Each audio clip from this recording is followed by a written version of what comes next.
Recently, having a conversation with a number of friends about the importance of the spirit of collaboration and why is collaboration so powerful? And yet, at the same time, it's also very difficult to keep. Um, there are certain things for me that I know that I am very gifted to do. And I can bring those gift sets to a team or skill sets to a particular endeavor. And even when I've been delegated these responsibilities and then I do it, I've actually been working with some very creative people that have disagreed with the way that I did it or the end result of what I did. And this is with me having 100% confidence that I know what I'm doing. But I listen, and I really receive their feedback. I really receive why they would do it differently or what they think should be tweaked about it, and I take that to heart. Then I go back and then I integrate what they're talking about, or I approach it from the way that they're talking about approaching it. And sometimes maybe I don't like it, but I still try. And I can't tell you how many times in the history of my endeavors to collaborate with others, the end result is almost always phenomenally greater than what I could have done just on my own. That's what collaboration really brings. If you're working with the right people, you don't want people who drag you down, but you want people that make you better, that actually enhance what you bring. Because you know what?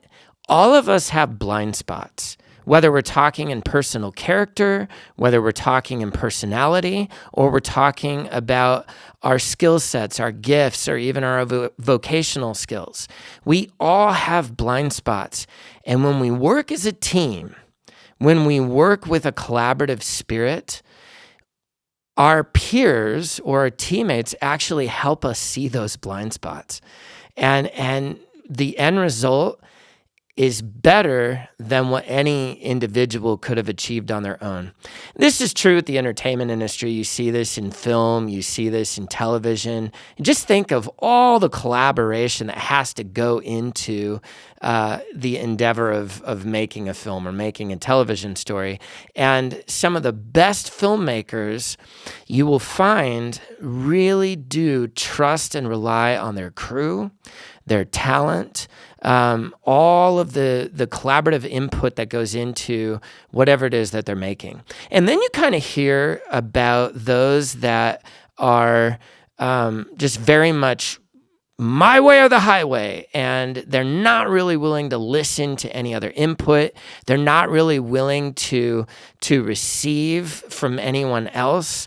And sometimes, if there's such a savant, the end result can be spectacular. Most often, there's just something about it that it lacks. You will find, if you look at many of the successful people throughout the history of the world, they worked with others, and they worked well with others. Here's what it requires, and this is what makes collaboration so hard: humility. It requires humility. It requires patience. If you're so full of yourself that you think that whatever it is that you do or bring to the table, and you can't really receive correction from others, if you're not teachable, then I guess the result will be the sum of what you can do. But if you can actually humble yourself to receive from others and let others bring their input into what you're doing, oh my goodness, it becomes fantastic. And this also requires patience, because when you work with other people, you have to listen.